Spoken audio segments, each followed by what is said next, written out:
israelitas. Ele manifestou os seus caminhos a Moisés. O que é os seus caminhos? É os seus planos, a sua mente, a mente de Deus, o conhecimento.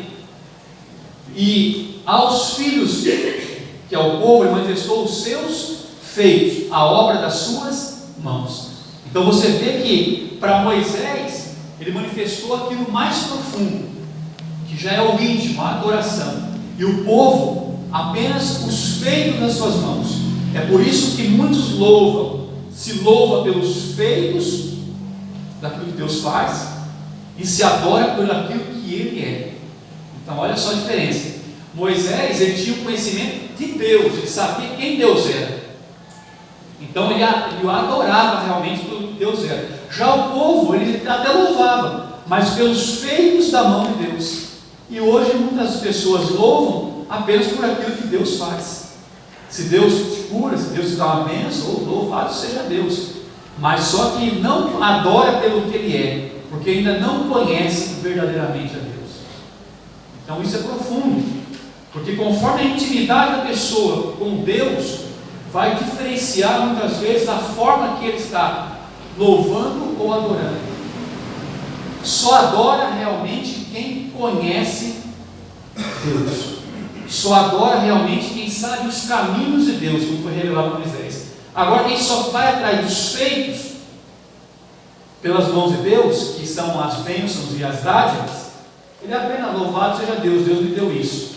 Mas a adoração fica de lado, porque ele não o conheceu ainda. Amém? Deu para notar a diferença aí? Isso é importante. Então nós temos que ser adoradores. O louvor é importante porque Deus habita no meio dos louvores, mas louvamos sim pelo que Deus faz, devemos louvar, mas adorar por aquilo que Ele é o mais importante, sabendo quem estamos adorando. Aí diz assim ainda: o propósito do lugar santo tinha-se como principal função ser o local onde os sacerdotes ministravam sacrifícios pelas diversas espécies de pecados. Então, pecados, a palavra diversa já nos denota aqui que havia muitos tipos de pecados, e sempre houve, assim como está acontecendo nos nossos dias. O pecado sempre está presente no meio da humanidade, porque a Bíblia diz: todos pecaram e destituídos estão da glória de Deus. Eu quero chamar a atenção aqui para essa palavra aqui: diversas espécies de pecados cometidos pelo povo. Então aqui, a cada violação individual, familiar ou nacional, o sacerdote entrava no lugar santo e apresentava a Deus um sacrifício. Romanos 3, 25. Vamos lá, Romanos 3, 25.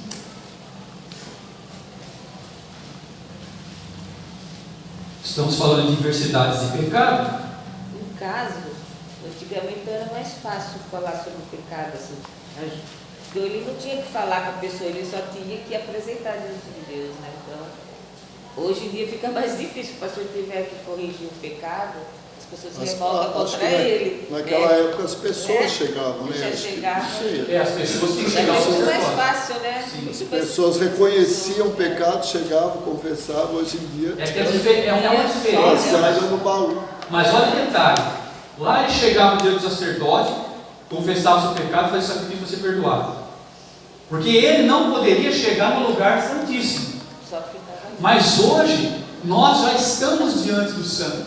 A gente mesmo pode confessar. Então, mesmo que o pastor não saiba o seu pecado, não que Deus não sabia naquela época, mas hoje você já está diante de Deus. Você não está enganando Deus. Então a pessoa fala: eu estou enganando, acho que está enganando Deus, pecando, está enganando Deus. Mas não. Então, o pastor sabendo ou não, o acesso agora é livre. Abriu um novo caminho vivo agora diante de Deus. Então, basta a pessoa querer, né? Então a pessoa tem esse acesso para poder se pegar diante de Deus, mediante o sangue. Lá você nota que quando o sacerdote, o sumo sacerdote, ele chegava na arca e pegava e espargia o sangue na tampa do propiciatório, ali o sangue fazia, aplacava a ira de Deus. Você vê que hoje nós chegamos diante de Deus com esse livre acesso mediante o sangue de Jesus na cruz para o Pai. Então podemos ter acesso livre. Romanos 3 aí, acharam Romanos 3, versículo 23? Foi 23 que eu falei, né? 25. Pode ler. Deus o propôs para a propiciação pela fé no seu sangue, para demonstrar a sua justiça pela remissão dos pecados dantes cometidos sob a tolerância de Deus. Então, está antes sobre a tolerância de Deus. Então, você vê também aqui que, com relação a esse versículo aí, hoje, tratando da diversidade de pecados que a gente acabou de ler aqui, eu acho que é o versículo 23. Né? Deixa eu ver o 23 aqui. Pois todos os pecados. Não, eu vejo o 25 mesmo. Mas hoje, diante da diversidade de pecados, o que se faz? Nós olhamos o pecado do próximo e esquecemos que nós somos pecadores também. Então, são diversos pecados. O meu pecado, o seu pecado, não é igual ao do seu irmão, mas diante de Deus ele é pecado. Então, o que adianta você olhar para o pecado do fulano e você ficar criticando o pecado dele, sendo que você também tem pecado? Você acha que o seu pecado ele é menos do que o pecado do próximo? É a ação de juiz que muitas vezes nós queremos fazer, e não é nossa, né? Com certeza. Aquilo é pecado, ele está pecando, mas aquilo que eu estou pecando. Vamos colocar assim, essa escala de diversidade de pecados, elas vão ter consequências diferentes, mas diante de Deus ela é pecado, ele está ferindo sim a Deus, está entristecendo sim o Espírito Santo. Então nós aprendemos aqui que não adianta nós falar do pecado do próximo, sabendo que nós também somos pecadores, temos pecados também, e precisamos saber que nós precisamos da misericórdia e do perdão de Jesus Cristo. Então, quando você vê algum pecado, você tem que orar para o seu irmão, não ficar criticando, murmurando. É complicado. As pessoas acham muitas vezes se julgam santas demais, mas todos nós somos pecadores. E aí então aqui era feito o sacrifício. Entretanto, a apresentação do sacrifício não era perfeita nem suficiente, como registra lá na Epístola de Hebreus 9, 11, 14. Hoje sabemos que foi Cristo quem apresentou um sacrifício perfeito e suficiente, lugar santo por meio de seu próprio sangue, garantindo-nos em seu nome a remissão de todos os nossos pecados. Por isso que quem está em Cristo tem o privilégio de entrar na presença de Deus. Olha só, então, nós temos um privilégio grande de entrar na presença de Deus a qualquer momento, a qualquer lugar.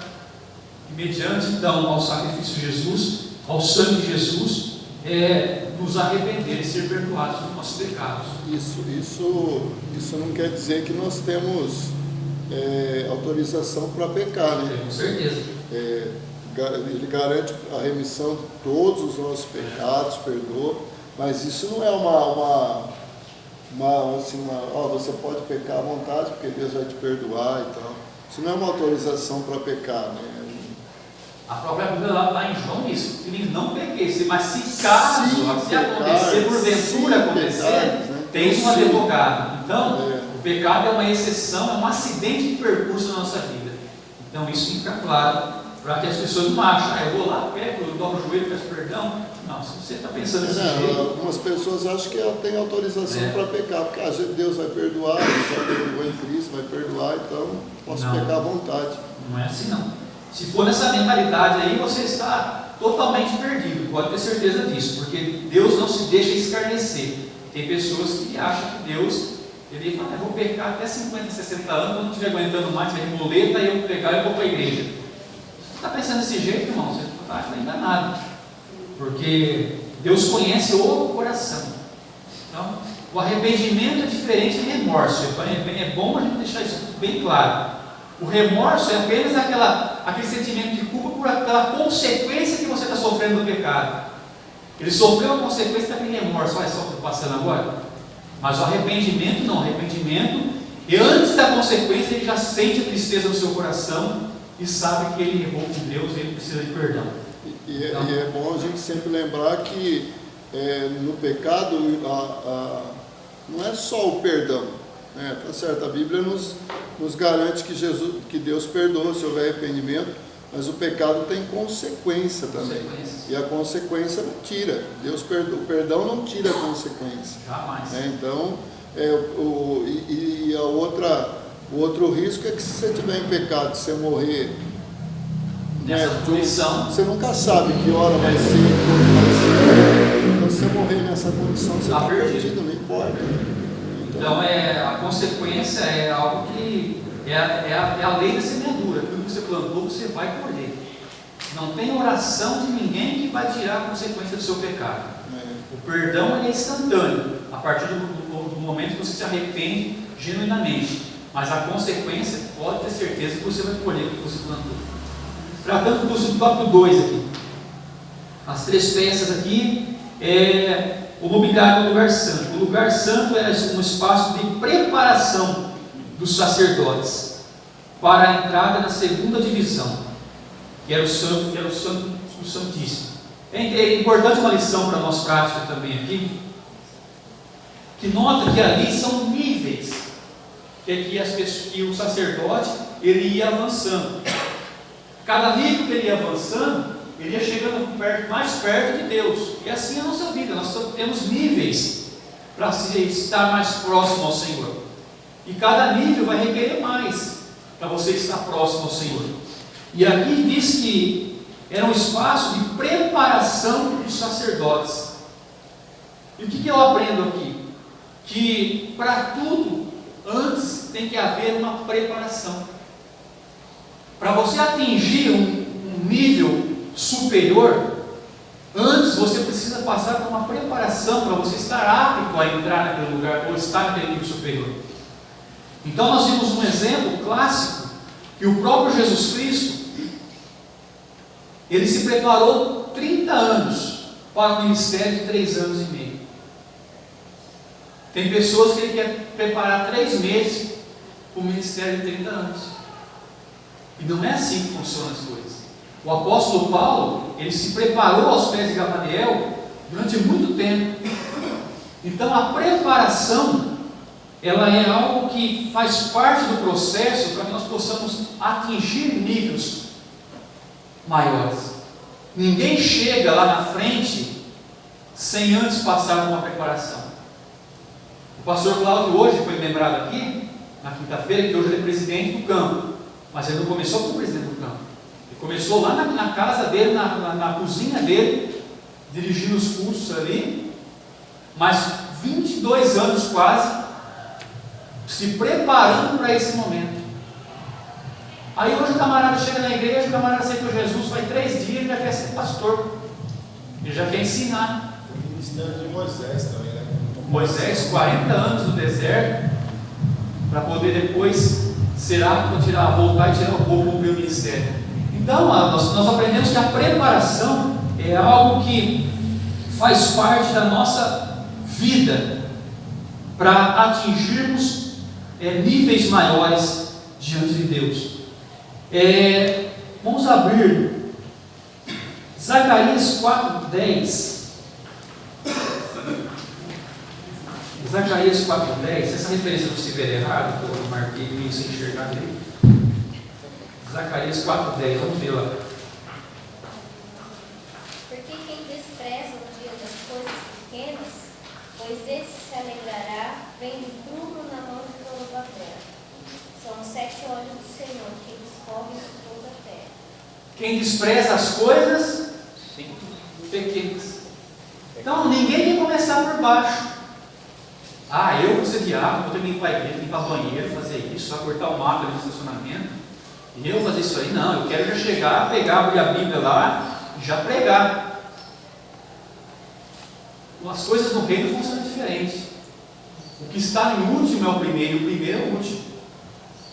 Então nós temos que ter essa consciência que não adianta querermos tomar atalhos para galgarmos o ministério.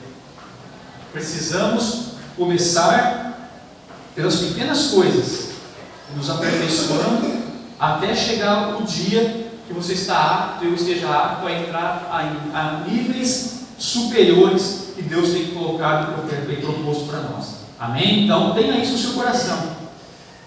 Muitas coisas o Senhor tem, mas nós não podemos nos esquecer que tudo que foi grande, tudo que é grande hoje, um dia foi pequeno. Uma grande montanha já foi pequenos cascalhos, pequenas pedras. Então não adianta querer começar as coisas de maneira errada. Castiçal de ouro aqui, mais abaixo vai falar a respeito. O castiçal era feito de uma só peça de ouro e sustentando por uma coluna central. É de onde saíam 3 braços, cada lado formado assim 7 lâmpadas. Essas lâmpadas eram interiormente alimentadas por tubos, nos quais havia uma mecha embebida de azeite, fornecendo dessa forma um combustível que, uma vez aceso, fazia o castiçal iluminar todo o ambiente. Ou seja, as 7 lâmpadas produziam uma só luz. Interessante isso que nós vimos lá, tratando da manifestação do Espírito Santo, ou da capacitação, embora são 7 espíritos, um espírito mais 7 manifestações, mas você vê que a luz ela é apenas uma. Então nós não podemos ver distorções nas manifestações do Espírito Santo. A partir do momento que uma pessoa fala que está sendo usada para fazer alguma coisa, seja para profetizar ou qualquer outro tipo, mas se tiver distorção naquilo que está sendo feito, tem coisa errada, porque o Espírito é um só. Ele tem que estar batendo com tudo aquilo que a palavra do Senhor diz. Ah, não, mas porque lá acontece isso. Você analisa, tem distorção, tem coisa errada. Então, a Bíblia ela é clara, o Espírito de Deus é um só, é o mesmo, embora as manifestações são diversas. Aqui também diz aqui nos Evangelhos, o Senhor Jesus é apresentado como a luz do mundo, e Ele, por sua vez, diz aos discípulos: vós sois luz do mundo. Da mesma forma que o castiçal de ouro iluminava o ambiente escuro, Jesus é a luz que ilumina o mundo em trevas. E a igreja também tem essa mesma função na terra, até a volta do Senhor. Se Jesus ele foi, assunto ao céu, ele ressuscitou, subiu, voltou ao lugar de onde ele veio, quem ficou foi a igreja, não foi? Quem faz o papel de luz do mundo hoje? Nós. A igreja. Então, o mundo tem que olhar para nós hoje e ver a luz, ver Jesus, porque nós estamos agora no lugar que Jesus esteve aqui. Viu, Doneira? E é importante que a gente lembre, né? Como não tinha CPFL, etc e tal, o candeeiro realmente era a luz do ambiente. Então é isso que a gente muitas vezes esquece. Que hoje, mesmo que a nossa luz não brilhe, tem outras pessoas que se dizem iluminadas. Mas o exemplo bíblico é o seguinte: se o candeeiro não fornecesse luz, o ambiente não tinha luz. Tinha escuridão. E é interessante para nós também, em cima disso, nós temos acompanhado por esses dias a violência em Araraquara. Vocês acompanharam aí esses casos de esquartejamento, assassinato amarretado, tanta coisa aí. Fora isso que vamos aqui, fora do que acontece no mundo. A igreja é a luz do mundo. Está na terra hoje e está acontecendo tudo isso. Imagine só quando a luz do mundo, que é a igreja, for tirada dessa terra. Só pare e pense nisso. O dia que a igreja for arrebatada, que é o que nós estamos esperando, quando a luz do mundo sair, aí você vai ver o que vai ser tragédia. Se hoje já está desse jeito, hoje eu olho as notícias e penso, mas o que mais tem de atrocidade para te enxergar e ver? É uma pior que a outra. O camarada matou a menina lá porque eu queria saber como que era matar. Tinha vontade de saber como que era fazer esquartejado. Nós estamos vivendo os finais dos tempos. A imoralidade, tudo isso juntando a essas atrocidades, a falta de amor, pai matando filho, filho matando pai, isso mostra que Jesus está voltando. E o dia que a luz for tirada, a igreja for tirada, quem ficar, você não queira nem saber como vai ficar as coisas aqui. Espero que eu e você não estejamos aqui. Então a gente viu aqui a questão da luz, importante aqui para nós, a igreja, a luz do mundo. Então nós temos que brilhar. É interessante que, por que é a necessidade de nós, como luz do mundo, brilhar aí fora? Porque a maior parte das vezes, a única Bíblia que que os homens aí fora vão lerem é a minha e a sua vida. Não é essa. Eles nem pegam nessa Bíblia. A única Bíblia que eles estão lendo aí fora é a minha vida e a sua vida. E se nós não estivermos brilhando, como que nós vamos converter essas almas? Então, uma lição para nós importante aí, luz do mundo. A mesa dos pães aqui, tratando-se, a mesa era feita com madeira de acácia, coberta de ouro, nela era colocados os 12 pães da propiciação. Aqui se diz assim: deviam estes ser comidos pelos sacerdotes, a fim de que os ministrantes estivessem nutridos para exercer o ofício na presença de Deus. Olha que coisa interessante. Quem está exercendo ministério, principalmente, mas eu digo na maneira geral, o crente hoje, eles têm que estar se alimentando. O pão hoje para nós é a palavra, para que esteja nutrido para exercer o ofício na presença de Deus. Tem muita gente que quer exercer alguma coisa, mas ele não se alimenta da palavra, ele não se nutre da palavra. Se ele não se alimenta, se ele não se nutre, como que ele vai passar alguma coisa para outras pessoas? Então nós vemos aqui que é preciso, não só nós ministros, mas principalmente, mas também, diria, a cada crente, que se você não se alimenta da palavra, você se enfraquece, você desanima, você começa a faltar aos cultos, como você vai ver, você não está mais na igreja. Porque é o alimento, a palavra, é que nos fortalece para poder estarmos a cada dia dentro da casa do Senhor. Então isso é importantíssimo, esse simbolismo para nós. O Senhor Jesus é o pão da vida, e todos os obreiros devem se alimentar-se de Cristo. Só assim poderão ministrar com graça e autoridade diante da igreja de Deus. Nesse sentido, todo crente é um sacerdote, logo devemos nutrir-nos do pão da vida. Somos o sacerdócio real feito por Deus. Então há uma necessidade constante de nós estarmos nos alimentando da palavra do Senhor, para nos fortalecer. Porque se sem a palavra, sem esse nutriente, certamente nós vamos enfraquecer e corremos um grande risco aí de sair da casa do Senhor. Então, o fato de você estar aqui hoje, nós estarmos aqui hoje, é estar nos alimentando desses nutrientes que é a palavra do Senhor. Amém? O altar de incenso aqui, eu quero salientar o altar de incenso. O altar de incenso era também identificado como o altar de ouro, o altar de cheiro suave. Então aqui trata-se das orações também. Nossas orações, elas chegam a Deus como cheiro suave.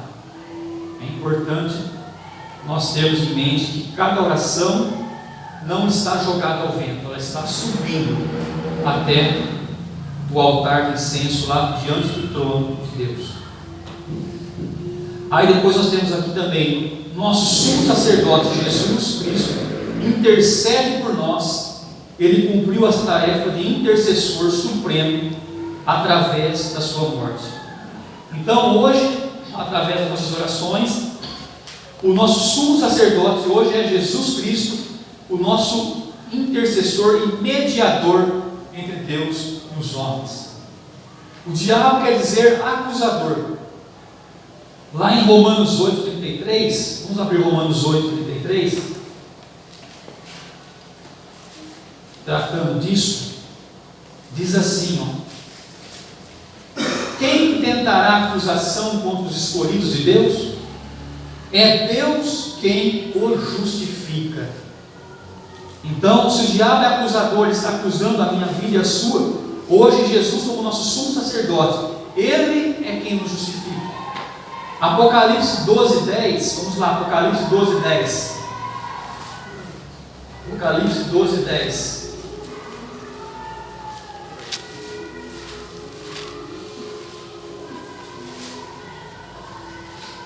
Vai dizer assim, E eu ouvi uma grande voz do céu que dizia: agora chegada está a salvação, e a força, e o reino do nosso Deus, e o poder do seu Cristo, porque já o acusador de nossos irmãos é derribado, o qual diante do nosso Deus os acusava de dia e de noite. Então você vê que o nosso adversário ele está aí hoje para nos acusar de dia e de noite. Mas lá em Romanos nós vimos que é Deus quem nos justifica. Aqui em Apocalipse está tratando já do final, aqui já não terá mais acusação. Mas hoje Ele está acusando a mim e a você a cada dia. Mas não se preocupe, porque Jesus Cristo é Ele quem nos justifica. Quando o diabo chega com uma acusação diante dele, ó, a Priscila fez isso. Aí Jesus fala, ó, mas eu já paguei o pecado dela na cruz do Calvário, ela já se arrependeu e já não tem mais acusação contra ela. Já está justificada. Ele tem que voltar da retirada porque ele não tem legalidade sobre aquele que se arrepende. Então, porque Deus justifica. E hoje, né, tem muitas pessoas que são verdadeiros soldados de Satanás, né, que tentam nos jogar alguma coisa lá atrás que o Senhor já perdoou. E pela própria palavra esqueceu. Jogou no abismo. Só que tem pessoas que são soldados de Satanás e continuam, né, querendo. É por isso que a Bíblia, você conhecendo ela, quando a pessoa jogar na sua cara alguma coisa, fala, quem me justifica é Deus, não é você. Meu pecado já está justificado, perdoado, não tem mais acusação. E é interessante que em cima disso que o presidente falou, o diabo vai usar quem? Justamente esse tipo de pessoa para fazer essas acusações. E muitas vezes acusações vêm dentro da família, até de dentro da igreja. Acontece, porque ele vai usar pessoa que der lugar, o diabo usa. Mas nós, conhecendo a palavra, sabemos que Jesus é o nosso advogado, é o nosso mediador, é o nosso justificador dos nossos pecados. Amém? Agora aqui também é interessante para nós também, com relação a tudo isso, que quem prega compromisso atrai gente compromissada. Então, quando nós tratamos a respeito de compromisso, vida com Deus, tudo parte daquilo que sai aqui do altar. Quem prega compromisso vai atrair gente compromissada. Se você prega descompromisso, vai atrair pessoas que não têm compromisso. Então, por isso nós temos que primar pela palavra do Senhor, ensinada a todo instante, para que possamos ter pessoas com comprometimento com Deus a todo momento. O terceiro subtópico que nós encerrarmos aqui já fala a respeito do véu. Aqui Deus nos chama a uma intimidade maior, que é a cada véu que passava, você se torna mais próximo de Deus. Ou seja, ali era uma questão de níveis avançados, chegando mais próximo de Deus. Eu quero só enfatizar aqui, já o final, que diz assim, o acesso à presença de Deus está aberto, em Hebreus 9, 6, 7. Assim, a igreja de Cristo tem a liberdade de exercer seu sacerdócio na presença de Deus. Então, o nosso acesso agora está liberado, está aberto para entrarmos na presença de Deus. O véu foi rasgado. 2 Timóteo 2,19, vamos abrir lá em 2 Timóteo 2,19. Você vê que esse simbolismo, quanta coisa que nos traz ensinamento. 2 Timóteo 2,19. Quem achar aí pode ler. Todavia, o fundamento de Deus fica firme, tendo este selo: o Senhor conhece os que são seus, e qualquer que profere o nome de Cristo aparta-se da iniquidade. Então está aqui. O que eu quero mencionar em cima disso? O acesso à presença de Deus está aberto. Mas aquilo que o pastor disse anteriormente, não é porque está aberto que nós podemos andar de qualquer jeito. Ou seja, o que o final do versículo diz aí? Apartai-vos da iniquidade.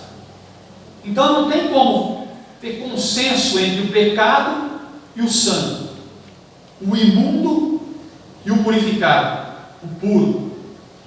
Então nós temos que ter essa consciência. Embora temos esse acesso, mas temos que ter consciência que não é de qualquer jeito que nós devemos viver. Porque requer de nós santidade, porque o nosso Deus é santo. Se para chegar lá, a gente viu lá no Santo dos Santos, tinha todo aquele ritual, não era de qualquer jeito, que o sumo sacerdote morria, o nosso Deus continua sendo santo da mesma forma. Conclusão: cheguemos com ousadia e confiança diante de Deus, através do sangue de Jesus. Fomos salvos, justificados, adotados como filhos de Deus e santificados. Então, aqui nesse processo, para encerrar, santificados, mas num processo de santificação que é processual, um dia sendo melhor que o outro. Ou seja, não confunda santidade com perfeição. Porque perfeição somente quando nós recebemos o nosso corpo glorificado no arrebatamento. Mas enquanto nós trilharmos nessa vida com esse corpo, nós estamos num processo de santificação, sendo melhor hoje do que ontem, amanhã do que hoje, tentando chegar à estatura de varão perfeito, que é aquela que nós vamos alcançar naquele dia. Amém? Nenhuma dúvida sobre esses elementos, esses utensílios do lugar santo? Tudo explicado, deu para entender o simbolismo. Então eu creio que agora a aula que vem nós já estaremos entrando na última lição, não, lição de número 8, que é o lugar santíssimo, é onde está a arca.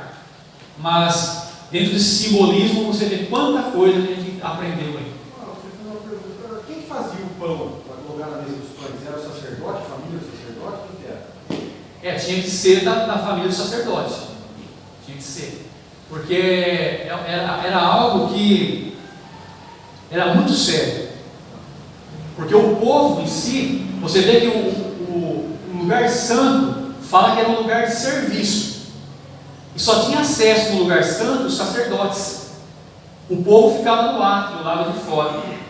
Então, a partir do lugar santo até o lugar santíssimo, é só realmente quem tinha mesmo ali a linhagem sacerdotal estava cumprindo mesmo aquilo que Deus tinha determinado.